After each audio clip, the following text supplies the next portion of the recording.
Good evening and welcome to the 2026 20th Annual Griffin King of the Hammers, powered by Optima Batteries. I am Miles Hasselquist. Joined in the booth with me once again is Off-Road Motorsports Hall of Famer Cameron Steele. How we doing, buddy? I'm doing great. I can't believe it's hammer time again. King of the Hammers is here, and Johnson Valley is ready to pop. I oh, man. got on my dirt bike a little bit today, and it was exciting. I saw you ripping around. Yeah, it's just so great just to be back, and the holidays are amazing. But as soon as that Christmas and New Year's goes by, it's like all so focused on hammers. I'm just excited, and 20 years of hammers is just an amazing feat. I can't believe it was 19 years ago I first came out here and met Dave and became a part of this. And you co-drove with Brad Lovell back in 08, if I remember right. I did, and our team actually finished on the podium. Roger Lovell finished third. It was a lot of fun. It was a great education. When we first got to the rocks, I was like, wow, what are we doing? I couldn't believe it. I'm like, where are we going? And it was so much fun, and I've never left. It's hard to believe how much it's engaged me in all these years. Absolutely. You've raced a lot out here, so it just goes to show you race a little bit of everything, but you keep coming back to King of the Hammers. I like the challenge. I think that's what all the racers like about it is you have to think about it. Where are you going to put the tires, the placement? I mean, the desert race is unbelievable. The Motos is shockingly good. And when it comes to the Race of Kings, it's such a great challenge, mentally just trying to unwrap yourself on how you're going to do it, and that's what makes it fun for me. Oh, absolutely. We got a lot of Easter eggs that'll be dropped tonight, so be sure to stay tuned in. We're going to try to keep it right around the 1 hour mark. We'll probably bleed over a little bit. Lies, yeah. But we'll have Dave come in here in the booth here in a little bit. We got a lot of great guests that'll be popping through, but Cameron, let's get this thing started. All right, buddy? Let's do it. Let's get the racers what they want, some information, which is what we're here for. Of course, we're going to try to entertain, which, I mean, a couple trained showmen here. Semi-pros, right? Semi-pros. But I think the information is really key, and I think getting that out to the racers, we all appreciate it. Yeah, for sure. I mean, you were asking me some questions earlier. I was like, we're going to dive into that later. So it's Cameron's learning, and this is for the racers. The fans are going to enjoy it, but we're going to go through the schedule. And again, we've been talking about the 20th annual Griffin King of the Hammers. Griffin was our original sponsor, so great to have them hop on board in such a big way. And the 20th, we're going to go through some of the new technology. We'll go through the Desert Challenge, and obviously everybody wants to see the course preview. We'll have. I know that's what a lot of the racers are tuning in for. But sure. We're getting them the information so they can't say, "Well, I didn't know where tech was. I didn't know the timing." It's one thing Hammers has been good about is getting that schedule out, getting the information out, and being able to follow along. There's a lot of good consistency over the years, so we'll let you know if there's been some drastic changes from what we've been doing over the years for sure. For sure, yeah. We'll go through that schedule here very shortly. We'll also, that course preview, Dave and Ben Napier, our event director, will kind of give you a line down, but we're not going to give the entire course. We're going to give you most of it, and, like I said, those Easter eggs are going to be good. Again, 2 decades of King of the Hammers racing, and we want the best of the best racers out here, and we got them. I agree. I mean, I think the fun part is you get the unlimited truck racers, the guys that really love it. You get the pro King of the Motos racers. You get the great rock racers, the UTV stars. It's such a great mix. And then I love when you start thinking about all of it, the EMC, the Everyman Challenge, and just how many people show up for that, how many great home-built race cars show up to come and battle out. I think there's a great just overall view of what off-roading is all about. There's a focus on everything. Oh, for sure. And like you're saying, the technology. J.R. Reynolds, our original King of the Hammers champion, we'll invite him up here in a little bit as well. And think of the evolution that it was. It was a rock crawler that went fast. Now they're race cars that go slow in rock crawls. So. Well, I think that the King of the Hammers has helped evolve all of off-road racing. I mean, now the all-wheel drives are really dominant in desert racing as well, and it wasn't like that before Hammers, and I think that Hammers have brought a ton of technology to the plate. So I think when you talk about technology changes, there's a lot of forward-moving, forward-thinking going on here at Hammers. And make sure you download the KOH app and go to our website. It'll be updated tonight, and it'll give you the full rundown on what the 2026 Griffin King of the Hammers powered by Optima Batteries is all about. So we're going to dig into the schedule right now and kind of give you a rundown on what's coming up here in just a few short weeks. Well, I'm going to tell you, it's going to be cold. It's a little chilly, but it was nice. It was probably colder when you're on that dirt bike, going 17 miles an hour. It was definitely chilly. So Thursday, January 22nd, the gates open to competitors. They can move in, come check out everything, and then we'll move right into the original or the first weekend of King of the Motos. The Motorcycles and Coffee King of the Motos, and the Jeremy McGrath Holeshot King and King of the Grand Prix. So Friday, January 23rd, it's at 10 a.m., King of the Grand Prix. On-site registration opens. From noon to 5, it's King of the Motos sign-up, GPS downloads, and tracker assignment. From 2 to 4:30 is the King of the Grand Prix practice, and it is by class. It's in the short course area. At 5 p.m., it's the mandatory King of the Motos Riders meeting in the Hammertown VIP area. So that wraps up day number 1. Saturday, January 24th at 7:30 a.m., it's the King of the Grand Prix Riders meeting. And then from 8 to 3, it's King of the Grand Prix heat racing. At 8 a.m., King of the Motos Riders meeting at the start line, remote location. And we're going to give you all the courses except for King of the Motos. Oh, so, that's not fair. It's just part of it. I know we're going to have Justin up here a little bit later, and Lawrence Lewis. Yep, Lou will be joining. So we'll get we'll dig on them a little bit. For sure, yeah, you can do that. And then at 8:30 a.m., staging for King of the Motos race number 1. At 9 a.m., King of the Motos start of the race. It is a one-lap race. Checkpoints close at noon. And then at noon as well, King of the Grand Prix opens race. And then at 1 p.m., King of the Motos Pro Shootout staging near Hammertown. And then from 3 to 5 is the Jeremy McGrath Holeshot King. From 6 to 7 is the King of the Grand Prix night race. That's always a fun one. Like we said, we'll have Lou up here to talk about that. And then Sunday, January 25th at 7:30 a.m. is King of the Grand Prix Riders meeting. From 8 to 2 is the King of the Grand Prix. So it will be an active race course. At 8 a.m., King of the Motos Riders meeting at the start line. At 9 a.m. is King of the Motos start of race number 2. Those checkpoints close at 2 p.m. And then at 2:30 will be King of the Grand Prix Awards. And at 5 p.m., King of the Motos Awards there in Hammertown. And then we'll kind of take a little break Monday, Tuesday, Wednesday at the end of January and kind of get everything reset. Kind of King of the Motos is done, and then we'll get ready for the opening weekend of Desert and then lead right into rock racing. So Thursday, January 29th, at high noon, the course map is released at PCI. Make sure you get your pre-run flags. Without those, you cannot go on course. And while we're talking about that, let's talk about safety. If you're out here, we strongly encourage everybody to run a flag for safety. There's up to 80,000 people out here, so do your part and help us help you. And just let's have a great event. But please, please, please run one of those flags. You run one. Yeah. It's all about safety for you and for others. For everybody. I think safety is the biggest key. Running the flags, watching out intersections, being aware of what's going on around you.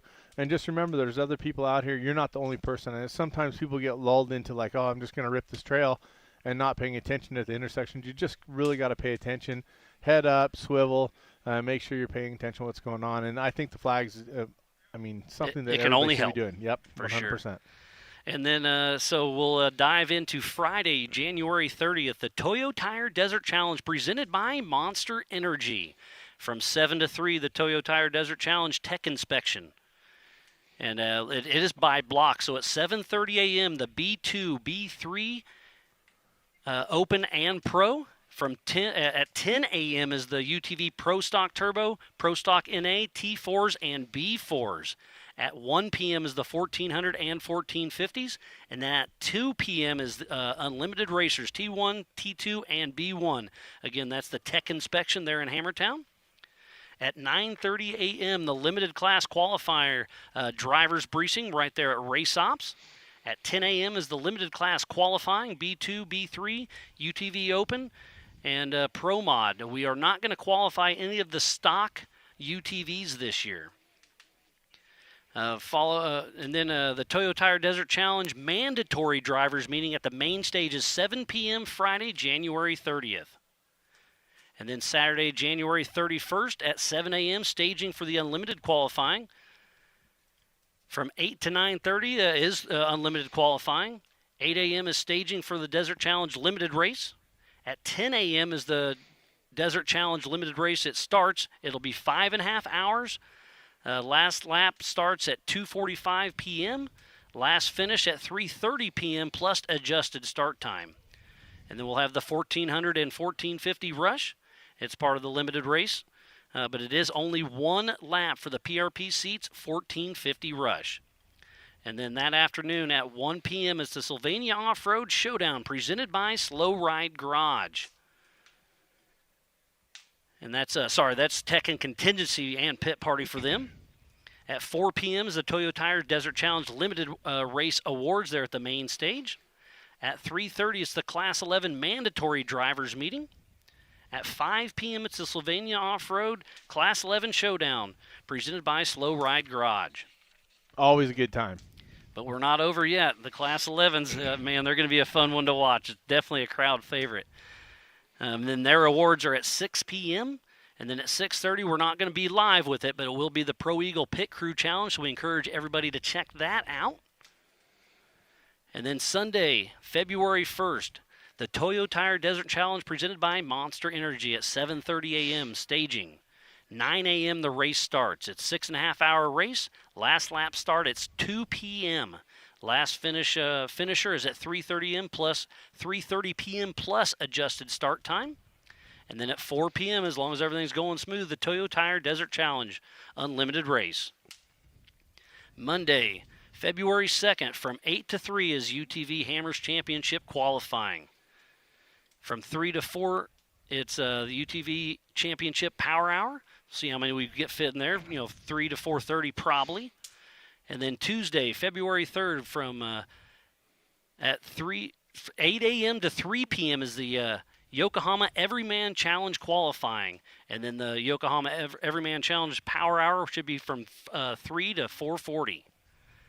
February 4th, Wednesday, 8 a.m. to 3 is the Race of Kings qualifying. 10 to 5 is the UTV Can-Am Hammers Championship Tech and Contingency. From 3 to 4:30 is the Race of Kings Power Hour. And then 7 p.m. that night, the Ultra 4 Rock Race Drivers Meeting. It is mandatory at the main stage. Thursday, February 5th at 8 a.m. At 6 a.m. staging for the Can-Am UTV Hammers Championship race.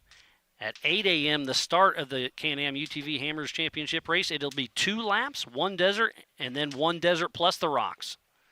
Race finishes at 6 p.m. plus adjusted start time. And then we have the Ultra One, the amped electric games. They're going to be coming down Chocolate Thunder around 10 a.m. before the leaders come through. So there'll be a big crowd up there, and those guys are nuts, aren't they, Cameron? Absolutely. I'm not sure how they're going to do that, but I would love to be there to watch. I don't think I'll be able to be. Well, if you're up front, you might be able to. Please no.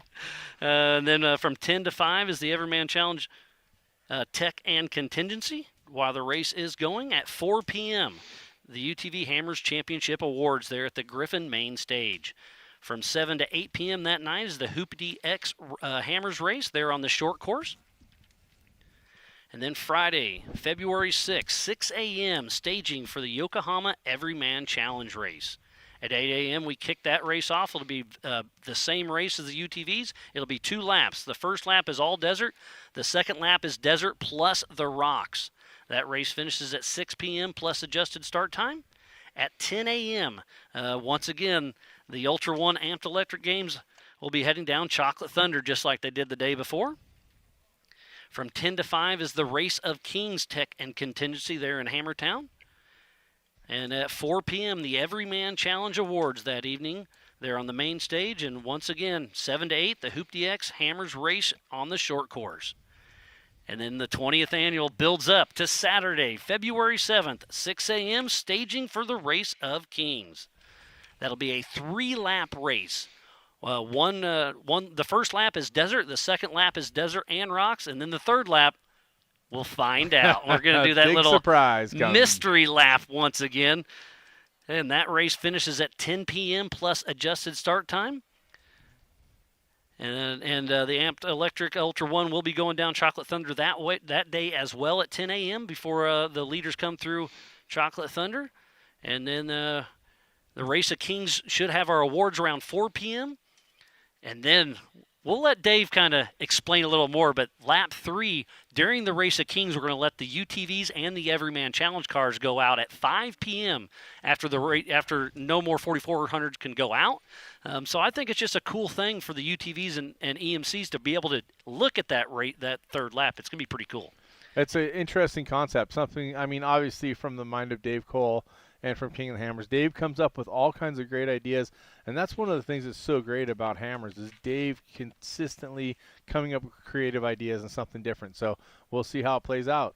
Yeah, it's gonna be wild. And again, we'll bring Dave and Ben Napier in here in just a little bit to explain a little bit more of everything. And again, that schedule I just read off will be on our King of the Hammers website and the King of the Hammers app tonight. So, you listened, you missed a few things. I probably fumbled a couple things as well, but it'll be probably.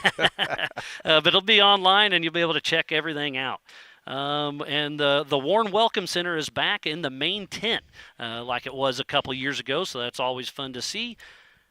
Make sure before you get here, go to the King of the Hammers website under attend to sign the waiver before you get here. It just helps the welcome gate run a lot smoother. And speaking about that, make sure you buy your tickets. Right now online, they're only $100, but on January 10th, they go up to $150. And it's very, very important because the BLM permits add up, and insurance and just everything else that goes in, fencing. It's porta potties. How much stuff goes into building King of the Hammers? I mean, the infrastructure is incredible, and having all the rangers here, the support from the police, the fire, everybody's involved. It's a monumental task. It's really unbelievable what King of the Hammers is able to pull off and put together. And I think that respectfully, it's a very cost-effective fee to get in for everything that's going on inside. I mean, Hammertown. 10 days of racing. That's right now. If you buy a ticket, it's $10 a day. Where can you go for that? No, unbelievable. And there is a military discount, and also if you just want to go to King of the Motos, there is a separate deal for that, and I think it's only about $35 plus some fees. So if you want to just come to the original King of the Motos, do it. There is a camping online as well, so you can get a camping permit and get on in here into Hammertown. Once again, on the KOH website and the King of the Hammers app and Onyx app. Download that before you get here, because obviously service gets a little spotty, but the King of the Hammers app kind of gives you the rundown of what's going on and everything that is King of the Hammers. And then the Onyx off-road app shows you all the trails and where you can and can't go. Yeah, Onyx has an amazing amount of information for sure. Something you can go back and look and kind of see where the race cars are going, all kinds of different information on there. And then we have a ton of happenings that'll be on that app. We have daily demos from 5 OEMs. Vanquish Products is our new RC crawler partner, and they will have a rock crawler course for the kids and the adults to go out there and have fun. Again, the Amped Electric Unicycle Ultra 1 will be out there. The Hankook Overland Outpost is here again. The Off-Road Car Show. If you have something cool you want to show off on stage, get with Rory and we'll get you lined out, and we'll have some influencer up there doing some interviews with all the, what's the craziest car you've seen out on the lake bed? I mean, there's quite a few, lots of different ideas. I love that. It's not just different types of race cars, but different types of ideas for off-roading, right? Yep. Any creative idea plays. And then just after on the car show. Oh, for sure. And then just after qualifying of Race of Kings, we're going to have a Yukon Gear and Axle 20th annual kickoff party. It's kind of a street party. All the racers are invited to bring their cars, and it's kind of a meet and greet. It's going to be something pretty cool. We keep bringing up the 20th annual King of the Hammers. It's something very special to everybody. I think the gathering of everybody coming together, the racers, the fans, the industry, it's always spectacular every year, but I think, putting it into 20-year perspective definitely puts a little bit of a cherry on top. Oh, for sure. And coming back again is the King of the Hammers General Store right there on the lake bed by the fire pit, so if you forget anything, they've got it. Coming back is the Warren VIP. They've got food, drinks. They got a heated viewing area, flushing toilets, and internet. Yeah, Warren definitely does it right. And then, internet for sure, and it's only about $800. And it looks like Dave's coming up, so I'll get him in here, and we'll get him set down as I keep rambling. VP Race Fuel will be here on site, so if you're a racer, I would definitely recommend doing the pre-order. The link will be emailed out. And then, obviously, another thing we have right now is the Dixon flannel that Dave doesn't have one yet, but I showed it to him, and he rolls his eyes at me a little. I'll get you one later, buddy. But Roxy will have them on the lake bed. There's only about 1,100 of them out there. We'll sell most of them on the lake bed. There will be a little bit on the website. But how cool is that Dixon flannel, Dave? Like I said, I'm glad they made lady sizes first, Miles. I love it. Well, it's a leftover from RDP, but I'll take it. And then obviously we'll be live once again on the YouTube, the King of Hammers official YouTube. The premium's $25. You can see all the cameras, run your own show, no commercials, and so much more in the works. We had a fun little meeting today, and the technology that's coming down the tube is very, very impressive. I'm excited for it. And we've already talked about strongly request putting a whip on your vehicle. And Dave, you said we are looking for a partner for some of them flags, right? Yeah, at this point we haven't kind of nailed that yet, but if anybody wants to have their logo on those flags, their opportunity is there. Reach out to Rory. Yeah, for sure. And then obviously with Johnson Valley, this is your backyard. Pack it in, pack it out. Be nice to your neighbor and everything in between. And then something this year we're going to try to cut down, Dave, is no fireworks. So I'll let you kind of get your little rant on that. It's not a rant. It's not a rant. It's just an ask. We are at an inflection point, like seriously, that if we don't get it right this year, then it's not an exaggeration. Fireworks are our leading cause of concern that we have with when we're trying to work with all the agencies we have to work with to make this happen. It's absolutely against California law. It's also against federal law to have them out here. So please, whatever you do, don't bring fireworks here.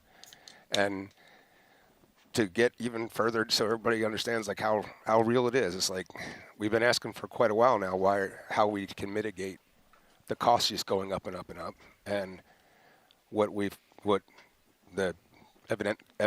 evidently the leading cause for all our costs are purely the fireworks.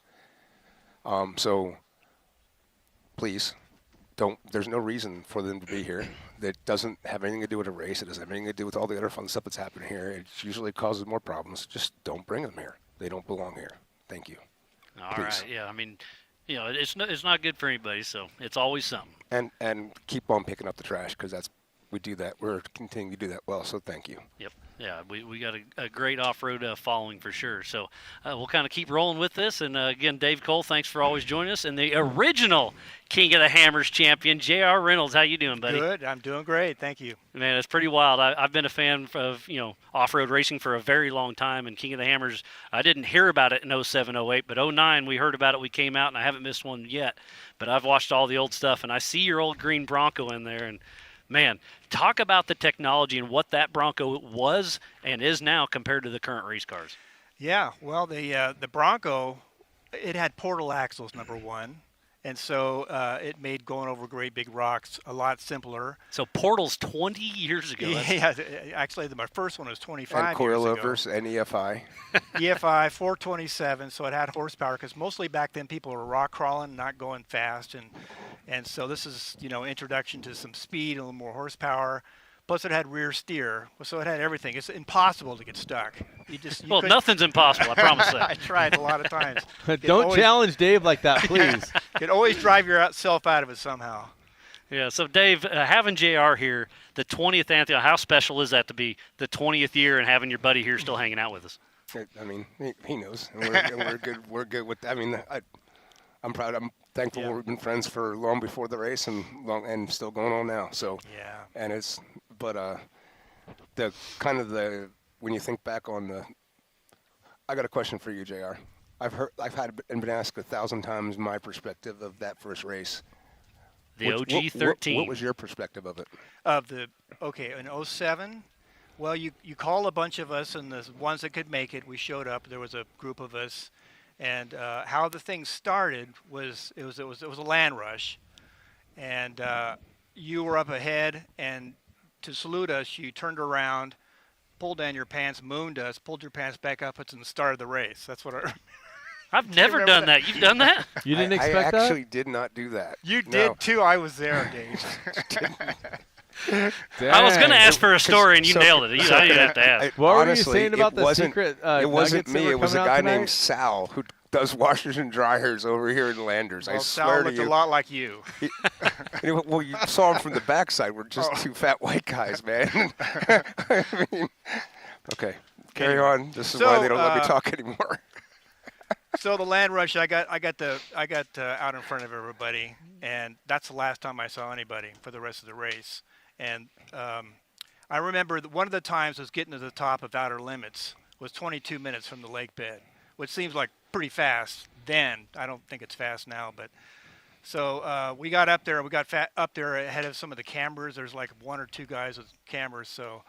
There was a couple shots taken. They were waiting for us to get all balled up in that section at the top. They were waiting for the rear show. steered and portal our way through it. That was Machado Films back then.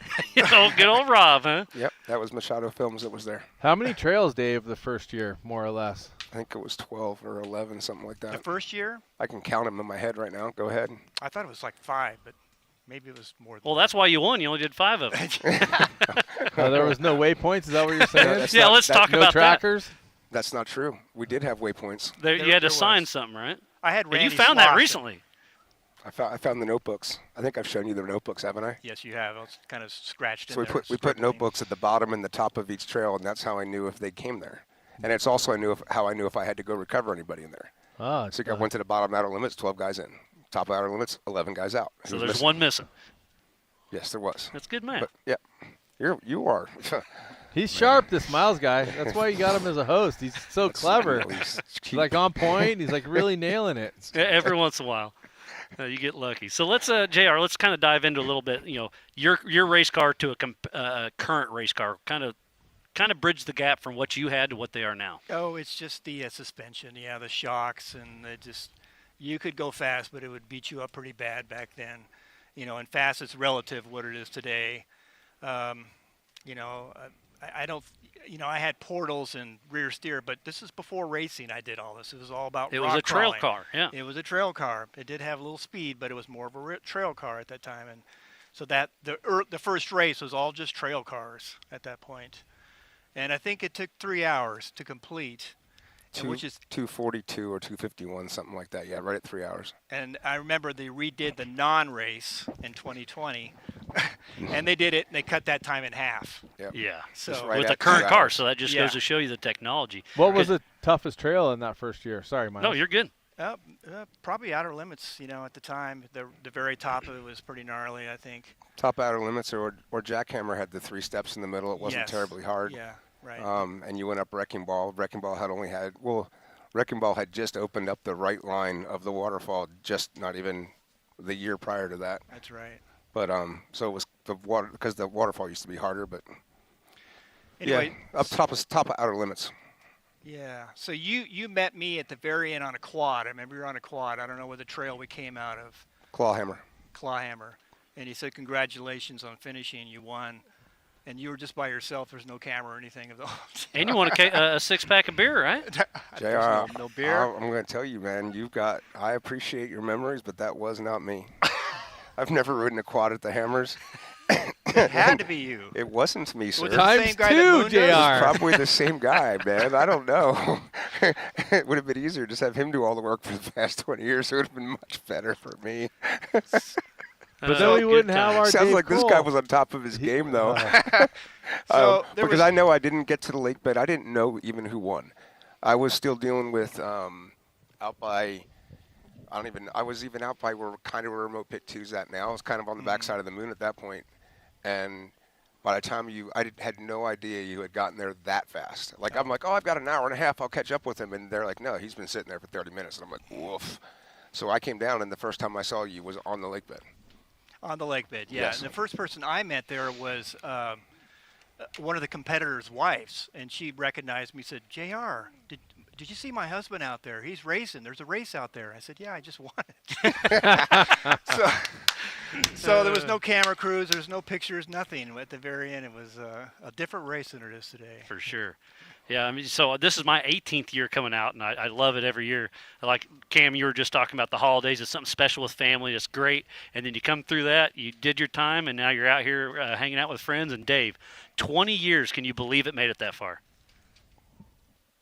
Yeah, because it's rad people. I mean, I mean, what's happened along the way, right? There's been the best people ever that have been involved in it, and that's why it's still going. It's nothing we terribly did back 20 years ago. It's what And it just keeps stair-stepping up, and, yeah. and here we go. I don't look back at 20 years ago. It's like so incrementally happened. It's really amazing. Yeah. Well, It's cool to be around. here on the live broadcast, I wanted to say congratulations. I know it's a huge feat with lots of people involved, but Dave, thank you for spearheading the fun for so many people.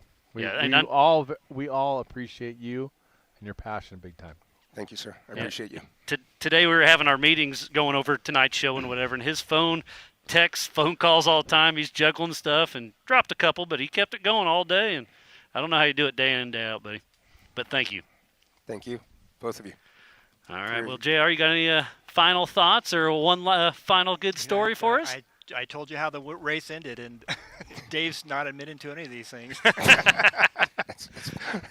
right. Well, thank you for having me here. Yeah. So, JR, the original King of the Hammers champion, thanks for coming up and chatting with us. And he also made up the name King of the Hammers. Really? Could be. I'm not sure. That I remember too. do. I remember us because there was an original title that didn't last, and when we got to the point that we put it on Pirate, the name wasn't even there, and you posted up and said, I think they should be called the King of the Hammers. Well, you nailed it. Well, we'll have to go look up that post. And that's from there. So Awesome. Quick question, JR. Is there anybody that you feel like has a reflection of your style or skill or the way you do it that are racing it now? Is there anybody that you look at and go, I like the way they do that, or they kind of remind me of myself, so to speak? I don't know. I watch it at home on TV, and it's just the best coverage ever. It's I pretty I just really incredible. love it with all the drones and stuff. And I really get into it. It's like a story, especially when the lead keeps changing positions. It gets so exciting. I don't like when it changes towards the end. It's changed on you once or Just twice, saying, right? Yeah, I know. Couple times. I've seen you have predicaments before. Yeah. Predicaments, that's a good word. Polite word. But is there anybody that you look at and you're like, I like watching this guy? Or I mean, not to put you on the spot, is there a couple people that you? I like my buddy Tom Ways. Yeah, He'll who be doesn't on like here later. Tom Ways? Everybody loves Tom Ways. Yeah, who he doesn't? puts on a good show. Absolutely, amen to that. Perfect. All right. Well, JR, always a All right, pleasure. you Good bet. seeing Thank you. you. And you sticking around for the race? Uh, Or are you going to watch from home I'm on the going to couch? watch from home on the I get that. TV. It's about 75 degrees. Yeah, no doubt. All right. Well, Nothing thanks good. for coming out here. Again, 20 years. You're the original king. You're back out here enjoying yourself. And thanks for showing up and hanging out with us. Thank you, guys. All right. J.R. Reynolds. So, Dave, do you want to stick around for this next one? You want to bounce out? I got something I want to say to the next guy up too, and then I'll Perfect. bounce out for a quick Justin second. Leineweber, the Motorcycles and Coffee King of the Motos. That's our opening weekend here in just a couple short weeks. And, man, I know you've been busy out there riding the bike, getting the course all lined out, and you've been having fun with it, haven't you? Oh yeah, it's gearing up to be another awesome year, and we're excited to be the kickoff weekend of King of the Hammers, and it's going to be exciting. We have a new schedule I'll go over and get into a little bit. Do you have that on the top of your head? I do have it. Well, on let's top of do my it. head. I had to read it, Okay. so I may have messed it up. All right. So Friday we have the riders meeting, and that'll kind of kick it off after we give everybody their tracks and stuff all day Friday. Saturday morning, 9 a.m. we're going to kick off out at Chocolate Thunder, and this year we're just putting the amateurs through that in the morning. Be a 3-hour, one lap race, and it'll be exciting. I keep calling it an adventure loop, right? So All right. it's going to be a lot of your classic hammer trails and some new stuff. And then Saturday afternoon, 2 to 3 p.m., just behind Hammertown, we're going to have a point-to-point shootout for the pros kind of set up there. Through the gnarly rocks, I assume, right? Yep, and I'm not releasing where that's at till Friday, but it's going to be very spectator-friendly to Hammertown. Well, Dave's going to release a lot of our course, and you're gonna leave them hanging, huh? Yeah, my guys are too adventurous, and there's too much time. They'll come out and ride the whole course if I start talking about it. Well, Justin, I thought you've done a great job at making it spectator friendly too. Like for to have the big pros on the finish loop coming back down over near Chocolate Thunder on something. As a guy that's ridden King of the Motos, I look at that and I'm like, I have no idea how they ride that, but to be able to do it right in front of the fans is pretty cool. Yeah, it's very cool to have that opportunity to show the world what these guys can do. And those land rush starts, in rows, it's just I go out there and just spectate the first little start. It's amazing. It's a lot of fun. Yeah. Yeah, it's we're keeping that true to fashion. We'll do the land rush starts, and then, like I was saying, the pro shootouts one at a time every 30 seconds. The start of it's going to be exciting. The finish is going to be exciting. It's only 2 miles long. It's only going to take an hour. Only 2 hours, only an hour. Yeah. Or sorry, 2 miles, only an hour. Yeah. Well, it'll take them. The whole show will be done in about an hour. Jeez. It'll take them probably 5-6 minutes, I hope. That's nuts. Sunday, 9 a.m. we kick off again over at Chocolate Thunder, and it's 5 hours and 5 laps. And where you want to be on Sunday is the start in the morning, and then the finish. And I'm going to guess the top guys are going to be 3.5, 4 hours. And I've thrown a little something again special into the finish line. So, All right. yeah. Where is the finish line? Not saying yet? It'll all be at Chocolate Thunder. All right. So. Start and finish. I like it. So any rule changes or updates to anything that you can think of, or anything exciting new this year? Not too much. We've expanded the classes a little bit more this year again. We have some, guys on the Japanese manufacturers again, and one of the top guys, Cody Webb's, coming in on a 4-stroke, and that's sure to shake up the hard enduro world a little bit. I like it. We have a few other, we have a pro 4-stroke class this year, so that's bringing out a couple more of the pros getting 4-strokes. Pro e-moto. All right. So we got electric bikes, we got amateur Because a lot classes. of the King of the Motos bikes are 2-stroke. So Yep. Yeah, I'd say interesting. 95%. Yeah. And then you added all these classes? Just a couple. I love it. Go ahead, carry on. But you've stepped up a few years back and really taken the reins of King of the Motos, and we're stoked to you just keep doing it. You're local to Johnson Valley. You keep the vibe going, and you come out here, ride for fun, ride the course, build the course, and it's just very impressive. So from the entire King of the Hammers team, you do a great job with it, and we're proud to have you on the team. Well, thank you, and thank you guys for allowing us to put on the show and allowing us to keep coming back year after year and giving us the platform that really allows us to showcase these guys. Yeah, I mean, a gearhead's a gearhead, a motorcycle, a truck, a car. I mean, let's go racing. Oh, heck yeah. Or a unicycle. You gonna try that one? You've raced everything else. Negative. Yeah. All right. Fix And that just this to year. be clear, I don't race King of the Motos. You ride. ride it. Okay. But you're gonna race of Kings? Yes, gonna ride it? Race of Kings. Okay. Yes. Yeah. I have a new announcement for that. Okay, Yeah, all right. Something new car. Ooh, Perfect. exciting. I want to say something real quick. Justin, thank you. You're a rock star, man. You're proud to be your friend. I'm proud to be your neighbor, and I'm glad we work together out here and do our things. But what you've done with King of the Motos, and full respect for Jimmy and starting it and doing this stuff, but you have grown it in a different way. You live it fully. You embrace it year-round, and you are growing the sport monumentally. And keep on going, Bo. All righty. Thank you. Congratulations. Well, Thank- perfect. thank you. I can't top that. So just thanks, buddy. Thank you, guys. All right, We'll Justin see ya. Leineweber, Motorcycles and Coffee, King of the Motos. It'll be kicking off the opening weekend, and up next we have Lou. He'll be joining us once again with the Jeremy McGrath Holeshot King and the Grand Prix. We kind of brought that into light last year in junction with King of the Motos, and it's super cool at what's going on there.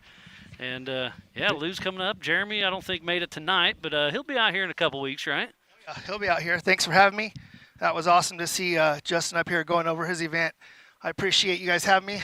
Love being next to this panel of people right here. Absolutely. This is like my kickoff for this month, so really excited to be here. Thanks for having me. For sure. So last year was your first year, and how cool is it that Jeremy McGrath for the Holeshot King is out there racing at Average Joe's, Yep. beating Justin Leineweber? I mean, it's a lot of fun. Justin beat him a couple. I think maybe once. Justin got him right. Yeah. You know what? King of the Hammers is a surprise always, and I think Jeremy came in a little confident, and Ty Davis actually ended up being the king last year. Oh, that is. I saw him. Okay, yeah, that's yeah. right. So it was a surprise. Local hero dominates Supercross champion. Yeah. Yeah, I think he came in overconfident, and that was an eye-opener, and Ty came to play. Yep. And explain what King of the Holeshot is. It's just a short drag race. It's a drag race. It's old school, just like drag racing's always been. It's exciting. It's 2 seconds of adrenaline. We take 32 guys, and we rack them down to the last 2 guys. And the last 2 guys, there's only one king, and that's it. So it's the Holeshot King, and then that guy goes up against Jeremy to see if he's got what it takes. And, last year he did. Typically the script is, Jeremy would win. But no, Ty knows how to ride. And they raced a long time in the 90s together. And they have a lot of respect for each other. So it was fun to see Ty win. And he actually raced against his son in the final. So even cooler for the old guys to see Dad take down Junior. So we're stoked on that event. And then we also had the Grand Prix race, which was huge for us as well. And that's mainly in the short course area, right? Yeah. It kind of goes around Means Butte a little bit. Yeah, short course area. We add a little bit. It's like a 4 or 5 minute lap time, so it's kind of a hybrid moto desert race. And Shane Logan from Hero Honda was the winner last year. So those were the two guys that took the main spots last year. And we were stoked to have it. And I think everyone had a good time. Pam was up on the stage. She was giving out trophies. Typically you don't get to, when you race moto or you race desert, you come in, you get your trophy. There's nothing going on. Pam gave them the full interview. It was fun to see it, and I think we're going to have a good turnout this year. For sure. And you guys are working on more community. I mean, it's not just King of the Motos. It's not just Holeshot Kings, but then you bring the Enduro. There's a lot going on the moto weekend. Yeah, and I got to thank Dave. Like, he came up, to me and Justin was like, let's build this two-wheel weekend. I know everyone's four-wheel guys, and we always come out here and we spend the whole weekend, or the whole month really now, because we're doing two-wheel to four-wheel. But it's the camaraderie, it's the camping, it's more than just the race. So we're trying to make this community. We've added some classes this year, and we want it to be a 3-day experience. We don't want it just to be, hey, you show up, you race, you take off. Like, come in Friday, camp on the lake bed, have a fire, talk to your friends. Like our Saturday this year is stacked. Like, we have so much cool stuff going on, and I'll just go over it real quick if I got time. So 12 o'clock noon, that's our open pro race. We have a $2,500 purse. ASV Levers came in to bring some money to that. It's fantastic. Maxis came in with the Holeshot event, Jeremy McGrath's Holeshot King. So that's going to be from 3 to 5 on Saturday, and we're going to crown someone there as well. And hopefully in the end, they're going to go up against Jeremy. We'll see how that goes. But not just the race. Last year was a lot of fun. Like, we were doing challenge matches afterwards. Everyone brought out their 500. And just doing it. It was what the desert is all about. It was super fun.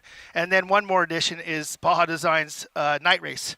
So there's going to be a night race out there. Is that kind of like the Grand Prix then? Same Grand Prix track, but it'll be in the dark. We'll have a couple light towers, but it's going to look amazing with all these Baja lights going, and it's going to be a lot of fun. So those are 3 signature events, and then on Sunday, one more, which is a team race, which team races are always a blast. Oh, yeah. Again, Cameron, want to team up this year? It's one of those things where I know I can bust a lap, but I need 5 minutes to rest between the next lap. So I can do 90 minutes as long as I have someone else doing their share. I feel you. Yeah, so those are some new events and some signature ones from last year. And again, I feel like we're just growing the weekend. And I mean, shit, might as well just come here and camp for the whole month. Well, and correct Some me, I of don't us know. do. Jeremy McGrath has raced the Can-Am's Hammers Championship before. Is he doing it again this year? I've heard mixed reviews. He's racing. All right, I like it. I don't want to hold the carrot. He's racing. He's excited. We're trying to talk him in. His daughter wants to race, so there's a few other people in his circle that want to race. But he'll be doing the Holeshot event. We'll be here for the Grand Prix. I know he's got that cow he's prepped. So he's going to be out here for the whole week. He loves it. the new Cowie? Can you talk about that? He's not racing the new Cowie yet. Not ready. He's going to defend his plate from last year. He won last year, so he wants to. In the Pro Stock NA, if I'm not That's mistaken. correct. Yep. Yeah. Perfect. So he's going to stick with that and defend that title. I think they need a little more time to build the new race car, but I would say we were out here driving it a couple weeks ago, and that thing's something else. So For sure. yeah, I'm excited. Man, I know a lot of my moto friends are coming out that haven't been out. So, again, thanks again for having us and being a part of the whole experience. Perfect. Well, Lou, always a pleasure, and we'll see you here in a couple short weeks. Thank you. All right. Appreciate you, man. Well, Justin and Lou will be bringing the Motos weekend to us, but we're going to bring in our event director, Ben Napier. He's going to zoom in all the way from Australia. He's not here. He's over there. He's in our computer somewhere. Somewhere. A lot of passion on that moto weekend from Lawrence Oh, Lewis and from man, Justin Leineweber. it's gonna be busy. Yeah. I love the action. I love what they bring, and having those guys being so, like, entrenched in it. Amazing. Yep. So if Caleb can, hopefully we can ring a whole bin up. Are we going to put them up with like a monitor, like in that seat, like just put the TV down in the seat, like Well, Mac, we like, forgot the guys, cardboard how's it going? it's cutout. like, yeah. Oh, there he is. Oh, man. What? Mac, Good day, Mac mate. said- Hey, bro. Oh yeah, we have to look at this screen. Oh, I'm really sorry. excited for this year. You guys are all wearing jackets and beanies and stuff. It's mid-90s here, so I'm living it up. All right. Summertime. Hope What, it's you not called too it cold over there when I 90s? get Yeah. there. Yeah, way That's to Fahrenheit. convert to Way banana to units. converted it for us. Thank you. He You're had to supposed keep Google us it. guessing. So Ben, Yeah, how's everything going on your end? You guys don't speak English, so. Kinda. Yeah, things are great, Miles. We're well and truly into the planning here, and everything's cracking on. Yeah, we had a great chat earlier, and let's kind of just dive right into it. So let's talk about timing, tracking, the loops, and everything that is going to be out there on the course. Sure. Every year we keep trying to improve how we show the race and how we tell the story. And some of the things that we've done this year is we're going to have a lot more timing loops around the racetracks. So usually our leaderboard is based off when you pass the start-finish line. That's where we have the timing loops in the ground and we get the proper splits there. This year we're going to have 8 to 10 loops throughout the desert and the rock trails, which will mean at all times we'll be able to give you really accurate leaderboards at home. You'll be able to follow the race a lot better at home and see where your favorite drivers are, how they're stacking up, at different points in the racetrack. And We're that's working live with some of timing our once service again, right? providers on that. Yeah, that's live timing. And then also GPS timing. We're stepping up with the tracking guys. We're going to do some scores on who's the fastest up some of the rock trails and some sort of grudge match timing as well. So you can really sort of see throughout the field how everything's shaping out in each of the races. That'll be racing tracks this year, right? Yeah, so racing tracks is who's going to be doing the tracking, and we use that for our scoring, our VCP and RCP compliance with out in the desert and in the rocks. And what's really cool this year is the guys are actually going to get a visual, or the drivers, the teams are going to get a visual sign in their race car of a green light when they hit a VCP or an RCP. So last year they were using their GPSs, they got to where they thought they were. This year we're making it even easier to know that you've hit a VCP or an RCP. You're going to get a green light in the vehicle. It'll ping you, yeah. And that'll be that's Dave. You were talking earlier. That's going to be hopefully 1 second updates on racing tracks, right? There'll be 1 second updates on racing tracks if the team provides their Starlink. If they have a Starlink, then they can do 1 second updates off racing tracks, incredible. and you just need to provide your network ID to them when you come through tech. Man, it's So when you come through tech, crazy. make sure your Starlink is operating, and the guys at racing tracks can set that up for you.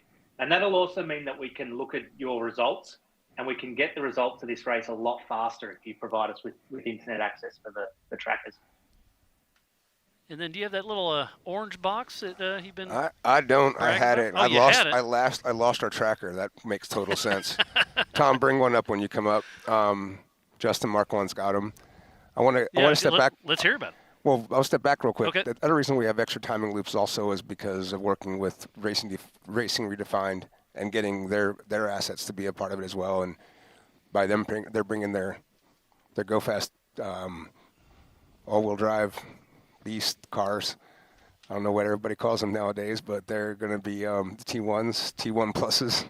Right? They're incredible. It's perfect time. Okay, I won't talk about that. But No, I got it in my notes. We'll get to it. No, the fact that there's Ultra 4 and there's Legends.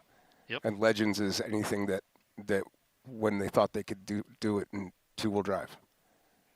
So basically everything.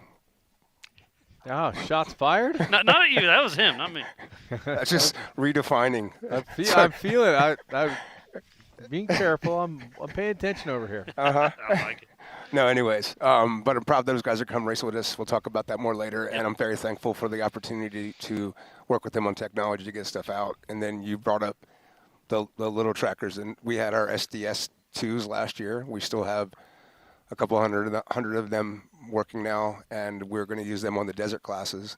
And the rock guys will have what we're calling affectionately the 3.0, and it's a creation that Justin Marquand made that it uses a mesh network as well to compare. Thanks, Justin. So that's it. It's self-contained. It runs on a battery, and it will it'll attach to your Starlink if you have it, and if it does, then we'll have 10 hertz, which is 10 times a second location.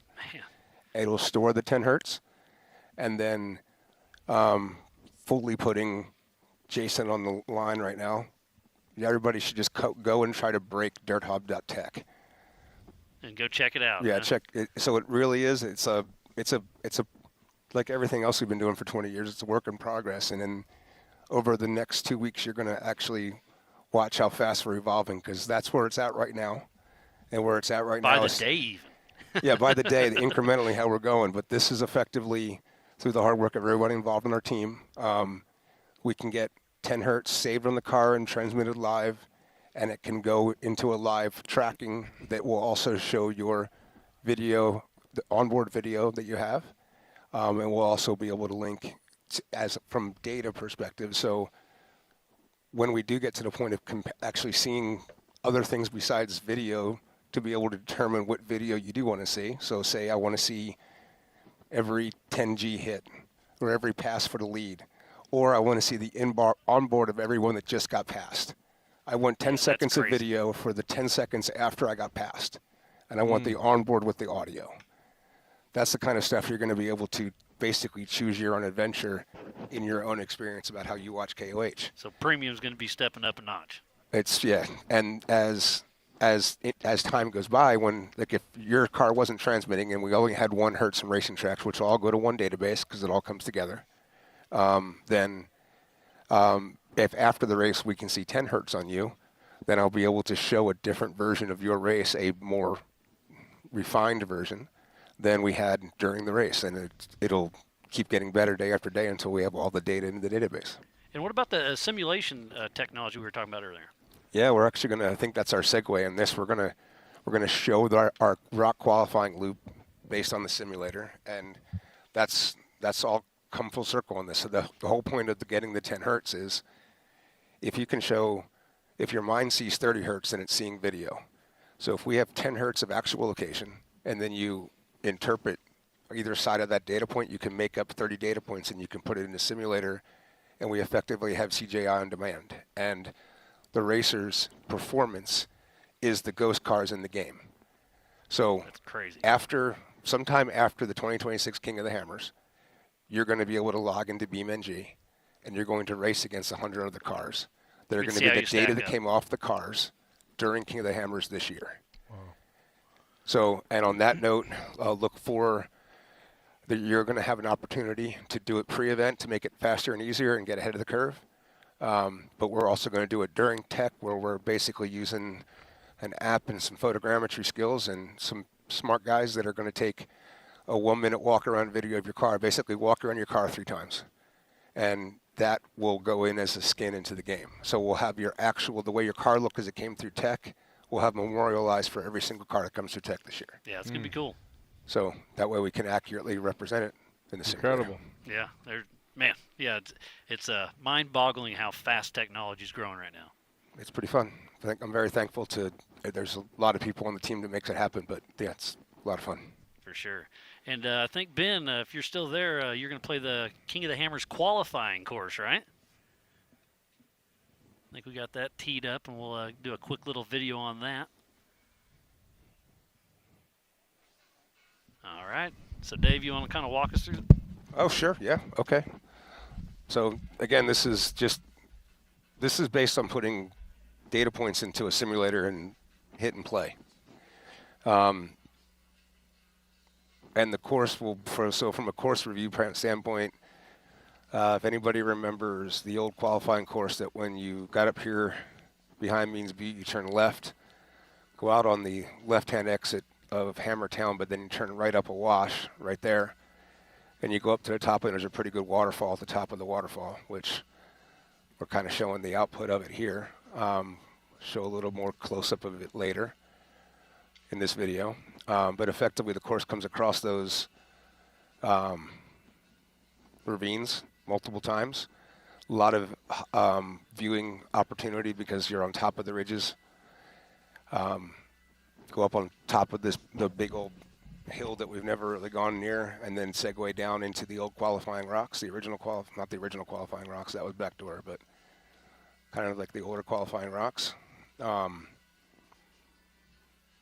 And up and down, back onto the short course.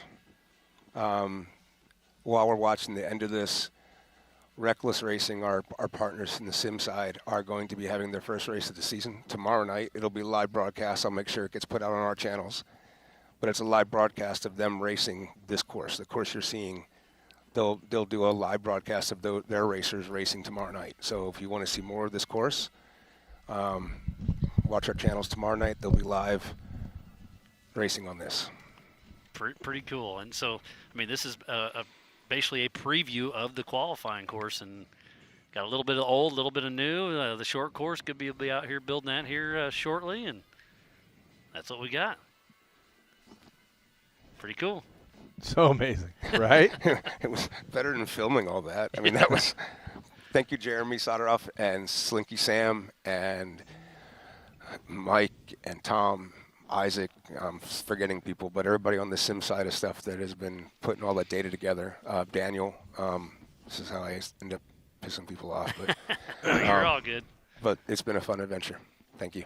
Yeah, no, it's cool. So there's the qualifying course, and yeah, there it is. So you can play it on BeamNG. Start pre-running now, huh? Yes, sir. And then we have another special guest that's going to be joining in, R.J. Anderson, part of the Toyo Tire Desert Challenge, presented by Monster Energy. He's going to be zooming in with Ben. I'll let you as talk well. about desert. I'll be back. Okay. No, you're going to stay for this one. We're going to talk a little bit more about the qualifying and stuff for the desert race. Got some questions for you. Okay. I think, right? Yeah, sure. If you want me to make up the answers, I'll do that. All right. Hi, well, RJ. how you doing, buddy? Hey, you guys. I scared Dave off already. You're trying to leave? No way, man. I'm still here. Appreciate you, man. Thanks for coming in this. He's heard about your karaoke skills. He's running for the hills. Oh, I think I might gotcha. have seen that over the years in person, possibly, but That's maybe something not. You can forget if you want. But how cool is it to have the desert race once again with King of the Hammers, and it's just something a little different than what you're used to, and keeps coming back, right? Yeah, it's so cool. One of my favorite events of the year, and I'm here on behalf of Christopher Perverti. So Who I won only have this some of race the last year? Yep. Stunt Just came model. off 1,000. He's been on the roll. So I know my hair is not as pretty as his, but I'm doing my best to kind of portray some of the info that he's been passing on to us. And his new pro desert racing group that him and his dad have been putting together.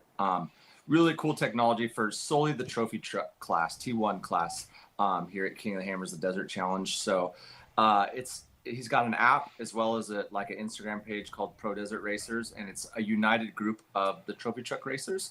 They're kind of just trying to push the future of desert racing technology. I kind of relate it to, if you watch F1, that kind of integration with the live stream. Yeah, it's pretty cool. So obviously you race down at Baja, Cameron, you do as well. But here at King of Hammers, it is a little rougher, right? There are more rocks. So explain the difference between a normal Baja race and what we have here at King of the Hammers. And Cameron, you and RJ kind of bounce this back and forth. Sure. Yeah, I mean it's kind of hard to compare the two a little bit because in Baja, majority of the time we're doing one big loop. Either peninsula or one big loop, where at Hammers you're seeing the same thing multiple times, and every time you do that, and it incurs a rougher course because everyone goes faster, the ruts get deeper, the holes get bigger. So that's one gnarly thing. The course starts gnarly here at King of the Hammers, and it develops even gnarlier because of the loop aspect. When you say, Cameron? I totally agree. I mean, it develops every time you go around the course, so it's not a static race course. So every time someone moves a rock by running into it or tapping into it, digging the rut deeper, it's always evolving. And the other thing that's interesting, as you go around the loop multiple times, you might get more aggressive as you start to think you know the race course. So now you're going to start hitting the lines differently because it changes. You're trying to carry more speed. It's ever changing. You're racing against other cars. There's multiple lines here at Hammers. It's a really intriguing place to race the T1 trucks because you can come up with different ideas. There's a very limited amount of time, of course, reconnaissance, and so it's not like you get weeks to do it. You get a small window to get out there. It is better to pre-run, obviously, and we get that opportunity to see it. But now, sometimes it's even more confusing because the race course has options, and now you got to start thinking about where you're going to go and how you're going to use it. And then you'll be racing against someone, and you're like, oh, I think that line might be a little bit better, but then it intersects, it changes. There's a lot going on at Hammers, and like I said, with Dave's creativity, the way they lay out the race courses, and the fun they throw at us, it brings a different aspect to it that you don't see at other races. Oh, for sure. It's pretty crazy to see. So, Dave, let's talk about the Pro Desert Racer a little bit and what you have with the 4400 idea. Or is this a Ben question? It's not a Ben. We can sort it out right now. This is kind of making it up, but we've been talking about when we originally started doing desert racing. There was a few guys that raced Ultra 4 and then did kind of both sides of it. But it's kind of separated. The best of the best are coming out now from desert racing. The best of the best in Ultra 4, they focus on their stuff. So by having the best come out, the fastest coming out this year, and the thought was I would love to see what our guys could do against them. I really rad seeing what Lauren did this past year down at was it the 500 in his 4400 car. Yeah. So I'm not foolish. I don't believe in any way that on a desert race, straight up desert race, that an Ultra 4 car can beat a Mason car now or whatever guys or whoever's making all the 4-wheel-drive cars. But the technology there is ridiculous. However, if we're going to see the best racers go head-to-head, the way that I could incent them to do that is it's a qualifying spot for 4400, which I know everybody's freaking out about on the internet and stuff. But the reality of it is it does two things. One, RJ, if you win that race, I have a feeling you'd find a 4400 car before you left the lake bed. Right? I think for sure. No, it's called the Robbie Gordon method. He's a model. It just happens, right? You just find one. And I'm sorry to interrupt you. Go ahead. What were you saying? Yeah, and at the same time, you're pre-running, right? If you're a 4400 guy, you're. I mean, I don't know the course, but I'm assuming it's the same desert loop, even if it's backwards. You can also use it as pre-running. So I think it's a really cool opportunity. And a 4400 car isn't as different from a Mason as you'd really think. I mean, the way they've evolved, they're very similar in a lot of aspects. So my thought was we would, for our 20th, we'd throw down, and if we can get any of the fast Ultra 4 guys to come out and race in the desert race, then the reward for them is I want to reserve the qualifying spots, basically the left-hand side of the qualifying grid for King of the Hammers, the twos for like the even side, Yep. right? So I just gave you away on the direction of the course. So the even side of the grid would be the finishing results from the Toyo Desert Challenge, and it would be straight up 2 through 4, 6, 8, 10. Anyone who wants to race, they can. It's just an opportunity. And if you're racing 4400, you can come back and still qualify on Thursday as well, or Wednesday. Yeah, I was going to clarify that. It's an extra opportunity to qualify. It's an extra. You don't have to use one or the other. Spot. You use the best. The reality is you're going to effectively guarantee a top 20 qualifying spot just by coming to the grid. And Cameron, you're racing a yeah, T1. so Dave, someone like Lauren could bank a spot, know that he's got top 10 qualifying start no matter what, and then go out and really throw down for the pole in the rock qualifying. And use your better qualifier. Lauren's not usually taking opportunity like that. He plays things much more conservative. I can't imagine I'd see Lauren do this. But I was saying that Cameron, you can in the Desert Challenge, you can go out there, run hard, and you can use that qualifying spot or qualify during Race of Keens and use whichever one's better. So you kind of have two qualifiers out there. From the mind of Dave Cole, come and bring in some different ideas. I like it. And does it matter what car you're racing? No. So the T1 truck finished position can qualify for. Yeah, you're talking about racing 4400 later. Yeah. You're going to qualify 4400 later. You're going to race. You have a T1 truck. You can go out and race in your T1. Finish top 3, finish third, finish second, and start fourth on the grid, and know you have that pocket spot before you even go out in your 4400 car. But then still qualify the 4400 because you never know, you may throw down a heater.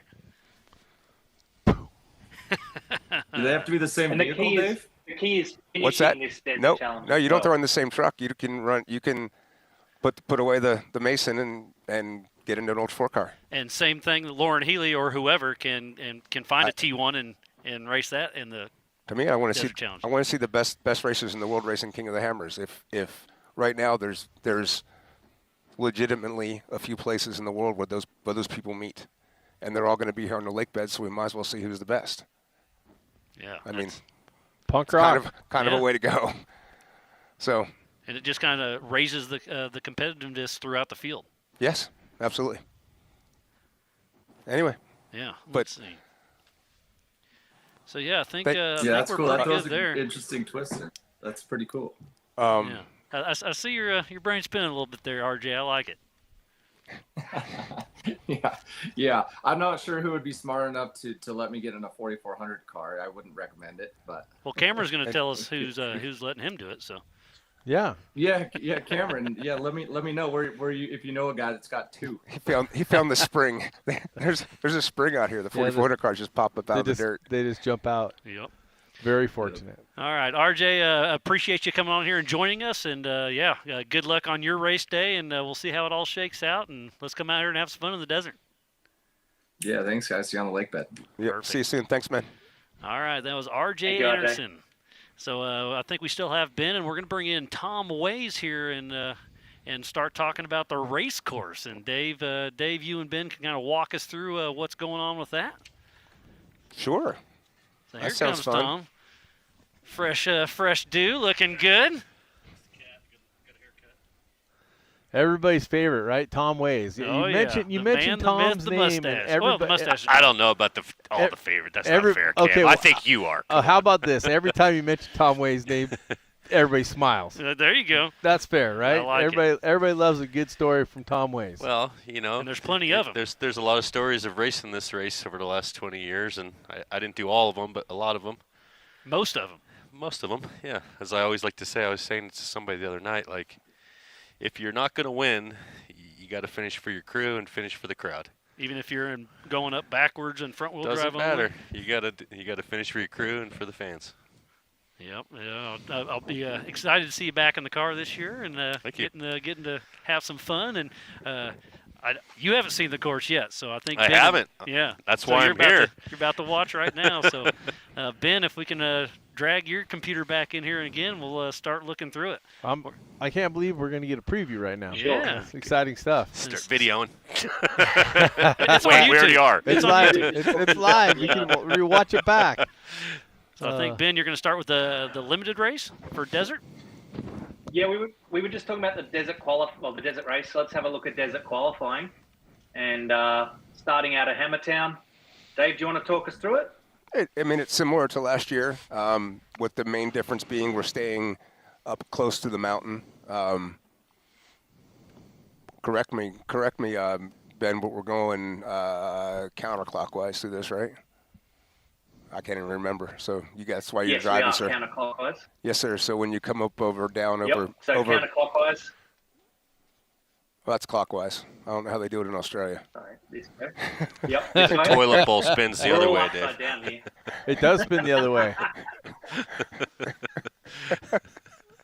So sorry, we are going clockwise for desert racing, guys. He did say it was warm over there. It is clockwise, so he was going the right way. So either way, we're not going to go down into those deep ruts. Yeah. The deep ruts and the deep kind of cross green.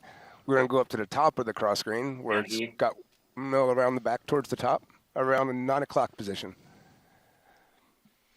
Keep coming around right there. As you go north there, we've been dropping down deeper into the desert. Now you're going to stay up high. It's kind of a cool natural wash coming off that hill that hasn't been raced out too much yet. I'm sure it will be by the time we get through qualifying. And then backwards over Baldwin's Leap, and then down in front of the crowd again, back into Hammertown. And that's for the limited race. That's a 50-mile lap. That's just the qualifying loop, man. That's about a 6 mile loop, I'm guessing. What is that? 6.5, 6.8? It's about 4.5. 4.5? Sorry, mine's in kilometers, so you got to look below it. 4.5 miles. Thank you, sir. So do we want to look at the limited race course now for the desert, guys? So this year we do have a different course slightly for the limited to the unlimited, which is a little bit of a change up, but just making it more drivable and more fun to race for everyone.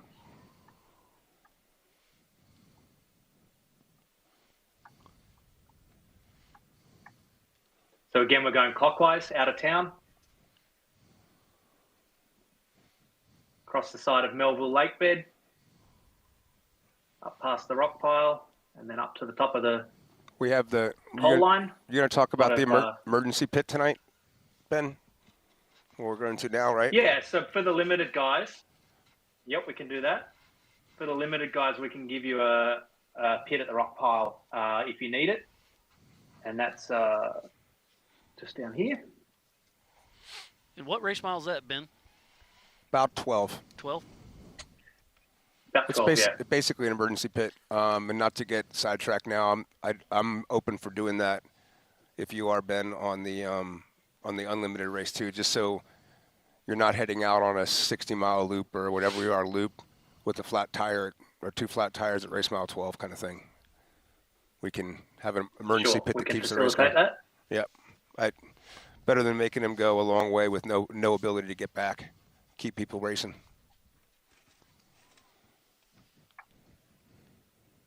So then loop around out to what we're calling Emerson Saddle out here, turning around through some of the rocks here, back down through some of the old MDR big deep whoops and the area that we've come to know as the Hero Shot area, and then back around the back of Melville and back into town past Baldwin's Leap.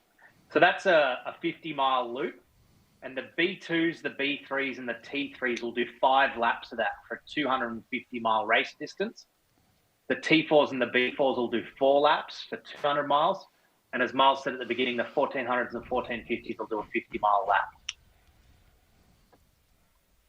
What do you think, Cameron? So that is the limited desert race course.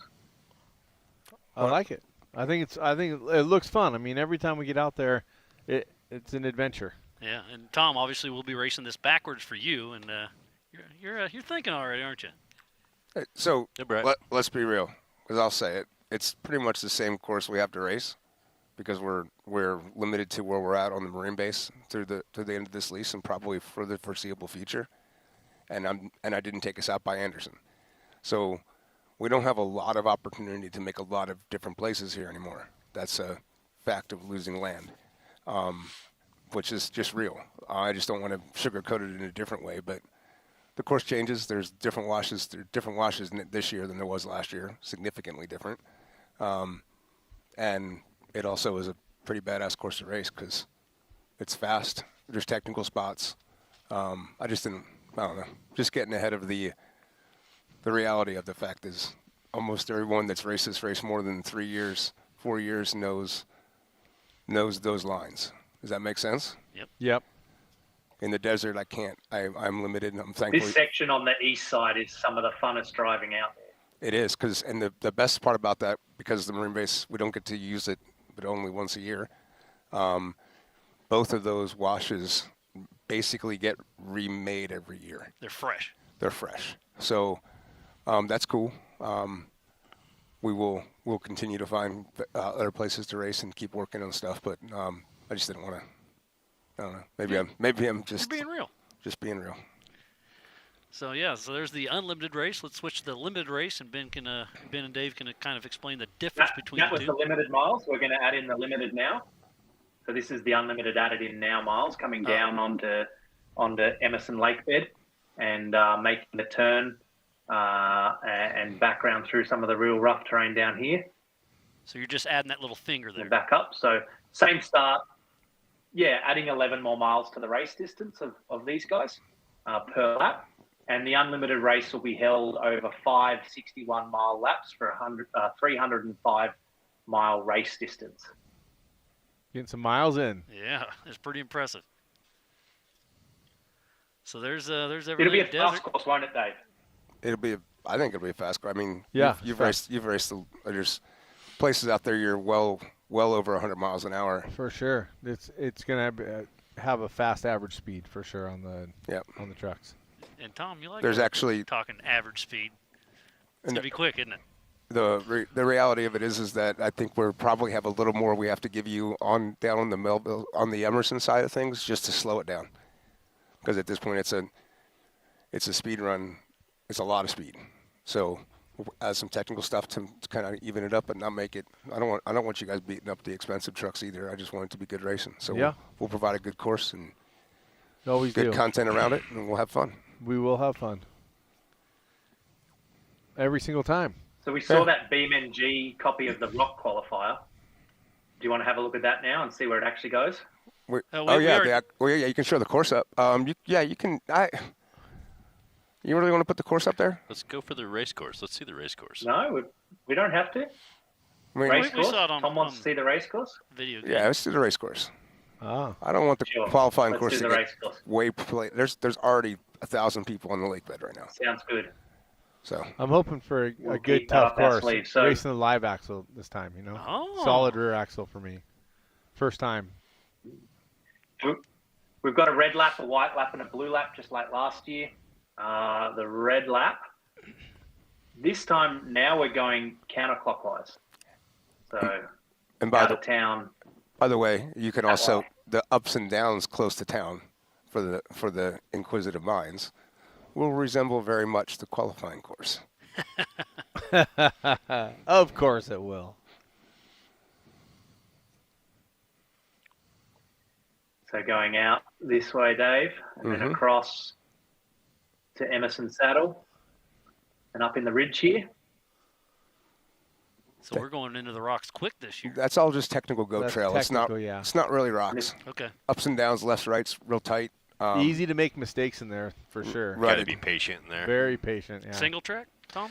It's where Messner lawn darted that Oh. one time, so it's 10 all that years kind of ago or blind whatever? Aurora spots. Yeah, and then it gets up high up on the ridge. That and was it's sort of up.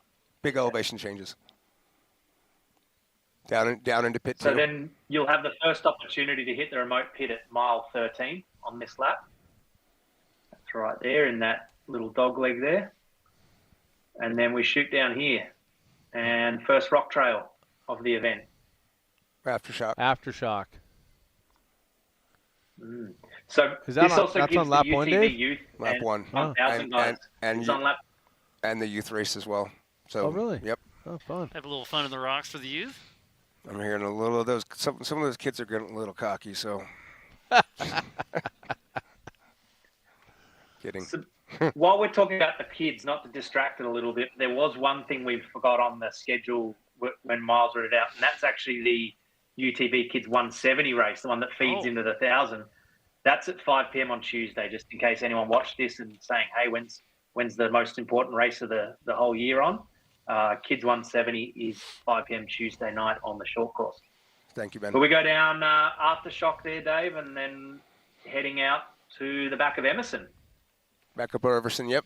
And then around here, and we're going Everybody can thank you for essentially this whole backwards part. on the desert course from then onwards. Everybody can thank you for all that, just so that everybody knows. You can thank Ben directly. Actually, this is the perfect time.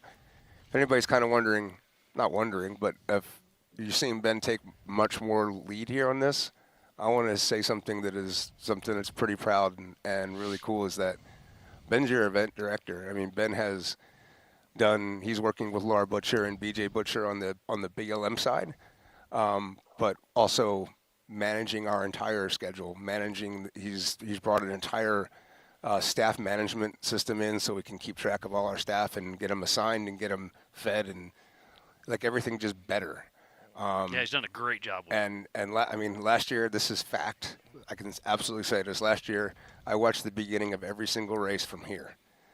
Ben covered the entire, Ben started every single race and ran them, and that yielded us to this year where he stepped up even bigger and takes a significant time from his life to, he's doing the things.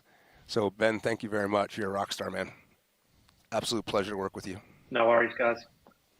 It's awesome to be involved in this event. It's something I raced for years and Yeah, and be able to having put in from the other side now. and having the history of being great. a racer, you understand it, so it's a huge help. So you want to get back to that? It's great to be able to help Dave make this even bigger and better. Yeah. We'll go back to that race course. Yeah, we'll back to that race course to come around. Coming back, the big thing is you're going to do all of that desert on lap 3 too. And there's only the one remote pit 2 technically, but there's only one remote pit for the rocks, correct? Correct. That the emergency pit we're giving for the desert racers will just be a connect point where we'll send you to connect with the Marines if we're having to clear the base and from cars that are broken down, but it won't be a pit area per se. It'll be outside assistance there during the rock races. Perfect. So one remote pit for all races. Yes. Okay. Did you want to look at some more course, Dave, or do you want to leave people hanging? Let's bring up that one that doesn't have everything, right? Part of lap 2. Sure. Camera smiling. What do you think? I think the more I'll rock leave trails, that the one better. on. So So again, going out from Hammertown, drop down Spooners. down Spooners and up Outer Limit.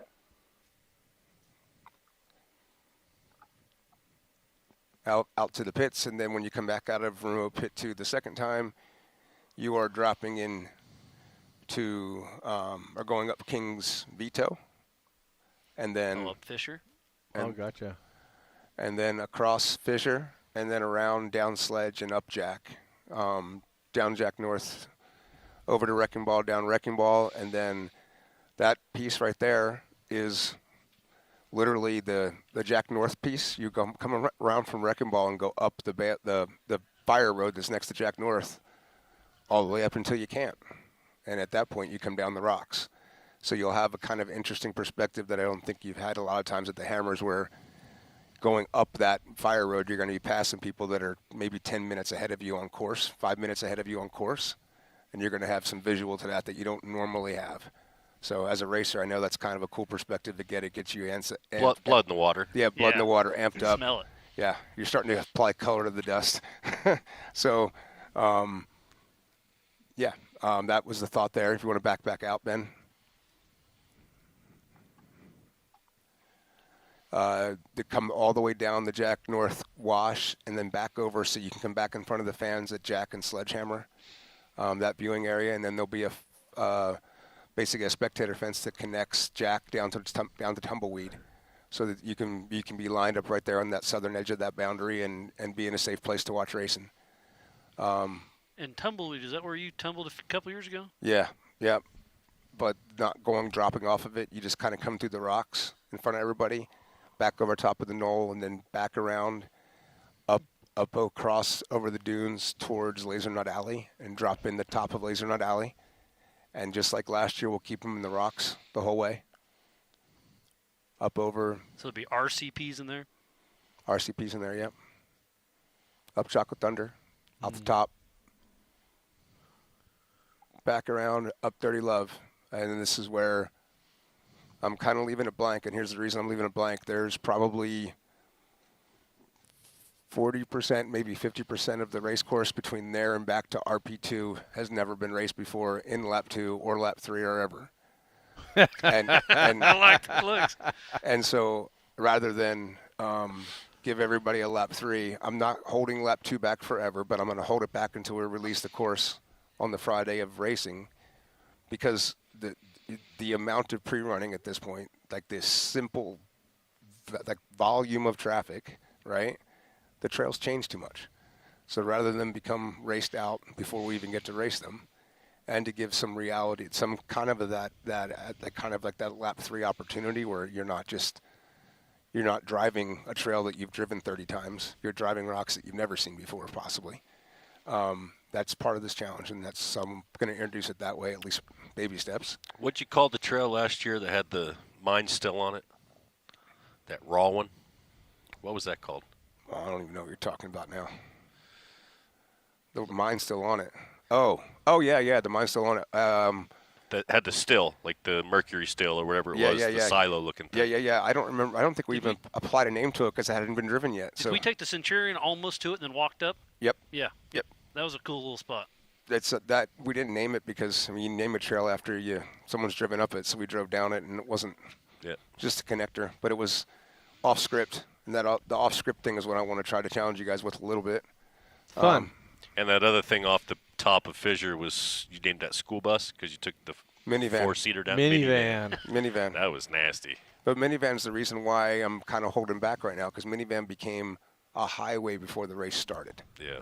And that, I mean, even if we just kind of curtail the pre-running to 3 days now instead of, I mean, the reality is half the field is here for 2 weeks at a minimum at this point. And by the time that even the trails come out officially, they've all been pre-run to death. So we're gonna kind of pull some of it back a little It bit. changes the spice for sure. I mean, the first time I got to the top of minivan, I was like, "We're doing what? We're dropping off here?" I mean, I could kind of see Dave's tracks, but I was like, "I think we'll just come back in a couple days after a couple of the people have run this thing." Let them breed it in, huh? I'm waiting for the year when you don't give us anything and we just have to line up. So that I have to give you something because it's more to keep the course safe because I have to tell everybody else where you're at so I can keep people off the course, right? And so that's kind of the weighing. It's literally the only reason I do. If I could just give you a start line and say go, I would do that tomorrow, but I can't do it. I haven't figured out how to do that safely Maybe yet. someday you'll figure it out. I think it's going to happen. Just have to go to a different country probably. Do you have any hints for lap 3 you want to throw out there? Or explain it a little bit?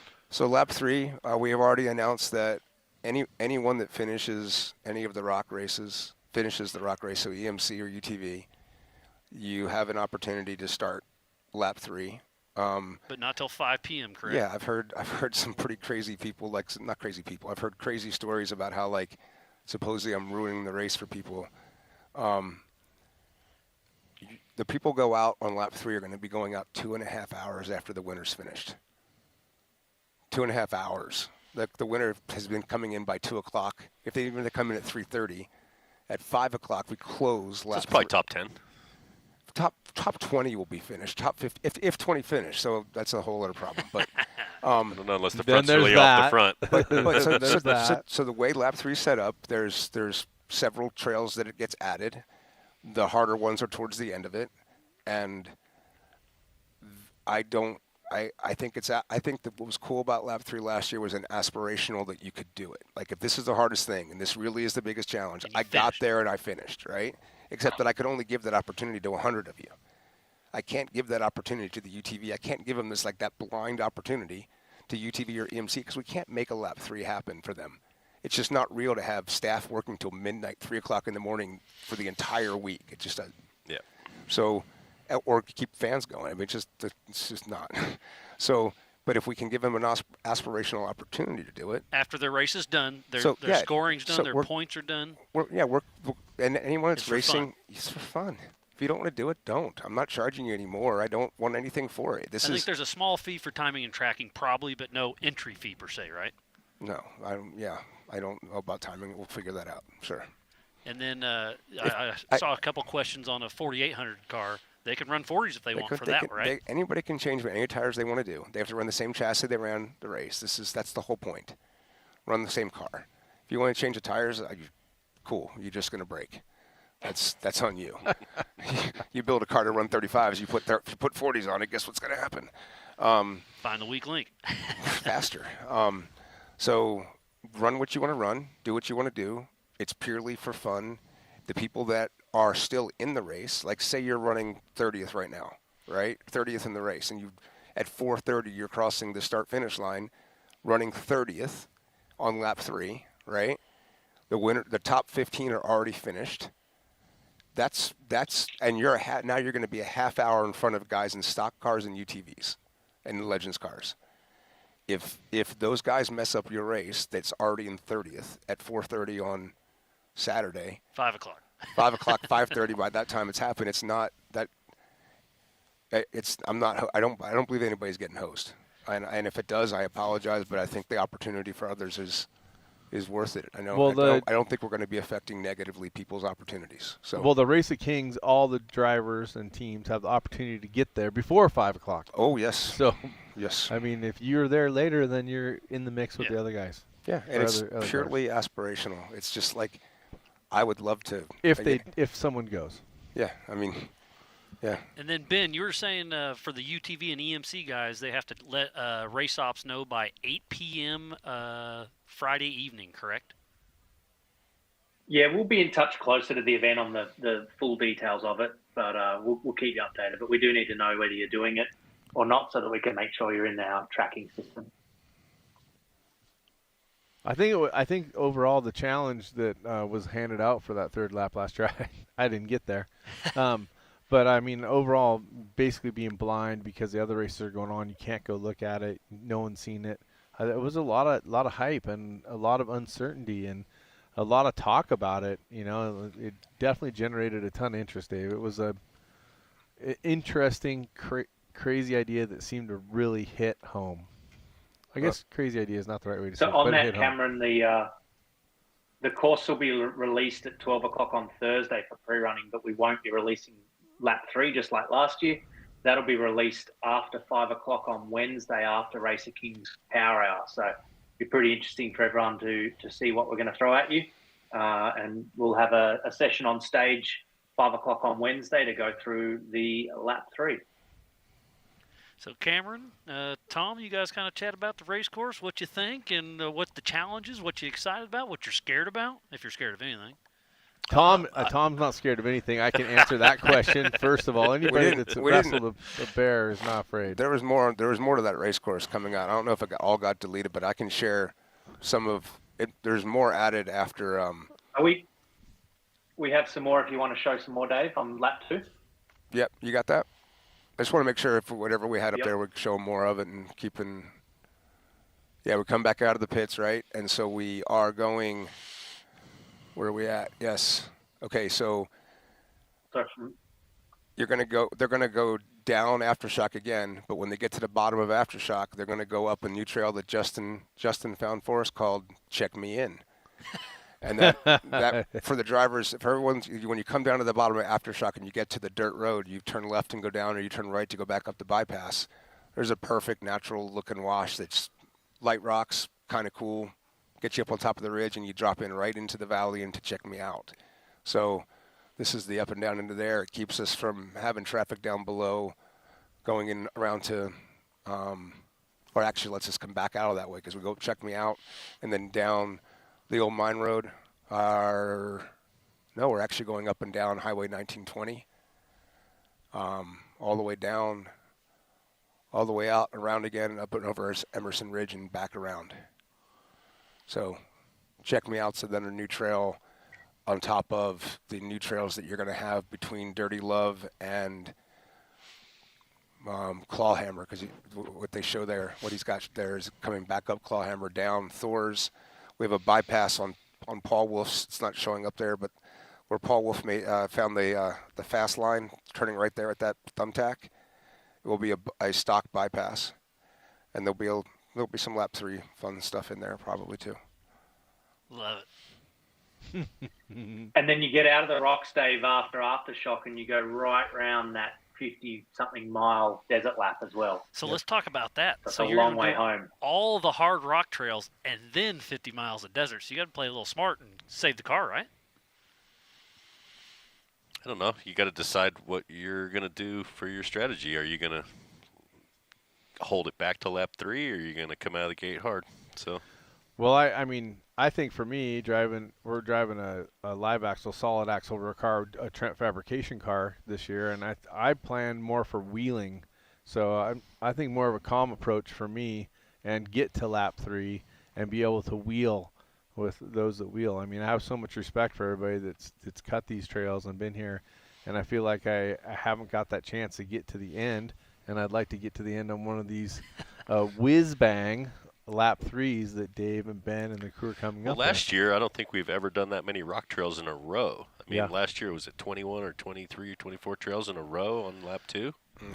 I mean, that was just unbelievable to stack that many trails in a row. I mean, It's hard on stuff. you get so frothed up by that point in the race, it's pretty wild. Yeah, like I said, I'm just coming in cruising and just get to the end. I mean, I think that it was a testament last year. There wasn't very many cars at the end in the mix, especially towards the front, and then they started dropping again as I got to that third lap. So, and I think a huge twist, not knowing where the lines go on that third lap, watching some of the footage from the pits, unfortunately, watching them go through that lap But 3. I had fun chatting with you. Yeah, thanks. We appreciate the love, over here, Oh, yeah. And then, Ben, do you want to touch on qualifying and power hour and all that stuff? Sure. So, as usual, we'll have a power hour at the end of the day of each day. It's kind of turned into a power hour and a half at the moment. So, starting at 3 o'clock, running through to sort of 4:30, 4:40. And what would be great and really help me, I know there's a lot of people out there who have said they're coming and racing and know that they're entering. Get your entries in so I can get you in the right power hour or in the right groups, because if you leave your entries too late, you're going to be at 8 o'clock in the morning. Yeah, so it's very, very jump in there, important get your entries in, and to register. let us know you're coming. I thought you Absolutely. just didn't like me, Ben. It's not only that. And It's Ben, not you Thanks, Dave. I appreciate that. and Ben, you said that information will be coming out in an email later on. Absolutely. And the last little bit of help I think that we can give you guys for your planning and sort of working out what to do is a bit on race mileage. So we mentioned for the desert race, 5 laps for B2, B3 and T3, 4 laps for T4, B4, 1 lap for the 1450s, 5 totaling 305 miles for the unlimited. Anybody in 1450 can enter into T3 and go racing like they have, or T2 or whatever. No, it's T3. Yeah, they can race the whole race. It's. I've heard. And they can also race in T1 if there's a couple of the guys that are doing that. Yep, that's correct. Perfect. The 1450 race at 1 lap is because we get a whole bunch of push for probably 30 or 40 people that are down for 1 lap, and then invariably we get about 10 people who are like, I wish I could race it all. Well, is there a 6-cylinder 1450 class? I don't know the rules for 1450 and 1400. I don't think so. No, there's door slammers and not door slammers. We have a door slammer, the old Ranger, so we're planning on racing it in one of the T classes. But it would be fun to have it in the 1450 if there's experience and our guile. website. Say again. Your experience and guile will make up for the loss of 2-cylinder, sir. Some of those, I raced against some of those 1450s. Oh yeah, they rip. They're the pretty stout. Eisenhower truck goes. Yeah, for sure. Fun times. I can't believe it's upon us. Then for the rock guys, lap distances and some pit information to help you plan. Red lap 1 is 67 miles, and we're hitting that remote pit once at mile 13. The white lap is 88.5 miles long, and you're hitting the remote pit twice as you come into the rocks at mile 14 after Spooners and Outer Limits we saw, and then as you come back 2/3 of the way through the rocks, you'll hit it again. And then blue lap, here's a bit of a tip. It's about the same distance and about the same miles. So we've got a total race distance, 155 miles for the UTVs and the EMCs, and Race of Kings at just under 245 miles. That's super helpful. Yeah. I saw you taking pictures, Tom. Yeah. I'm telling everybody. That's good notes right there. Oh yeah. He won't even get the pictures developed till after the race. He's got a Polaroid on that thing. You gotta shake it, right? Yeah, like the old days. No, I think it's going to be good. Dave, Ben, thanks for showing the course, or most of the course. I wouldn't even say most. I'd say some. I guess maybe most. But the interesting part is just a tease. Yeah, the unknown part is for those of us planning to drive it, Tom. That unknown part leaves the gears spinning just a little bit, doesn't it? Oh, I love it. I think it's great. I think it made people squirm last year, just not knowing, and I think it's cool because Dave made it where he wanted to see who the best drivers were and who could show up and drive on site. And Dave wants us to work for it. For sure. Yeah. That's what you guys race for, right? I mean, the best of the best doing it. If it was easy, you guys wouldn't still be here chasing it. We'd be retired with a bunch of scepters, right? Then you'd be, Jason Shearer or Shannon Campbell or any of those guys. I'm not good looking enough to be Jason Shearer, I don't think. But incredible drivers. Good enough looking to be Shannon Campbell. Or Shannon Campbell or Lauren Healy. They're all great drivers and good looking. It's not fair, all of them. But much respect and kudos to those that have carried the scepter out of here. It's pretty cool to see. I was watching some footage back of the Gomez brothers that we have and just seeing their accomplishments, and there's so many great drivers and different ideas of race cars and different formulas. Whether you're going to hammer it or cruise it, it's both ways have won it, and I just think it brings such a great adventure to it. Right? You can skin it any different way you want, and sure. you may be right, You may not be right. And speaking about winners, we haven't given congratulations to Kyle Chaney, our current King of the Hammers champion. He's over in Dakar right now, throwing down with Hunter Miller, Mitch Guthrie, Ricky Brabeck. Fish has done a great job. Brock Hager too. Yeah, Hager. Come on now. And he'll be He was here. P1 in the first stage. Man. Yeah, I think Mitchie's been just doing incredible. Has he? Seth, oh yeah, Mitch won the the last stage, I believe, and it's incredible to see what our guys from here in the States are doing. I know that Casey and Ricky were the first winners from the States, and maybe we'll get another winner this year. Yeah, it'll be pretty cool to see how they shake it out, and then get everything going. So they're getting in now. I mean, we're going to start wrapping this thing up. So, Dave, any closing thoughts or concerns or anything? No, I think the only thing that's not on the schedule that is more for not for like a full public release, but there's going to be some sort of champions dinner combined with SEMA that I don't think is on this schedule yet that we're going to have this year. That I'm proud that we're going to be able to pull out. I'm actually trying to work around Mr. Eibach's schedule. Wilfred Eibach, I'm going to have be our keynote speaker, and What a legend. and he's going to talk to you guys about Ultra 4 Next and celebrate the 20 years of champions that we have. And it's going to be a fun night. So You got a Grand Marshal yet for this year? I don't. We have a couple hours to figure it out. Then tonight we can chat about that. Convene. We're going to convene for the safety meeting and figure out how to do Grand Marshal. Funny. Rick Johnson, where are you at? Rick Johnson can be our Grand Marshal. He's badass. I like Rick. I like Ricky Everybody too. is, yeah. We have 3 Ricks, right? Oh, yeah, a bunch of. Yeah. Anyways. So again, we went over the schedule earlier. That will be updated on the King of the Hammers app and the King of the Hammers website. It'll be updated tonight sometime. So tomorrow, go check it out. It has all the info. Ben and Dave, you guys have sat down, got it all together, and it's going to be a great year. The 20th annual Griffin King of the Hammers. Griffin King of the Hammers. Powered by Optima batteries. Yes. Yeah, there you go. Thank you very much. Optima batteries been around probably almost well over half of our go around now. I'm going to bring up fireworks again. Yep. We just need to look out for each other this year. Please look out for each other, behave, do the things, have a great time, get home safely, and tell awesome stories. Same with we've been trying to do for all this time. Yeah, so flags on the cars, no fireworks, pack it in, pack it out. Johnson Valley is absolutely beautiful right now. Let's keep it that way. We've been racing here for 20 years, and we want to keep going for as long as we can. I mean, obviously everybody up here loves it. There's so many fans back at home, and we'll have 80,000 of our closest friends out here super soon, and I don't know, it's amazing, Dave. Congrats Thanks. on another one. Thank you, friends. We'll see you out there. All right, well, that closes out. Thanks, everybody, for tuning in to the 2026 20th Annual Griffin King of the Hammers powered by Optima Batteries. We'll see you all here in a short couple weeks. Thanks, you guys.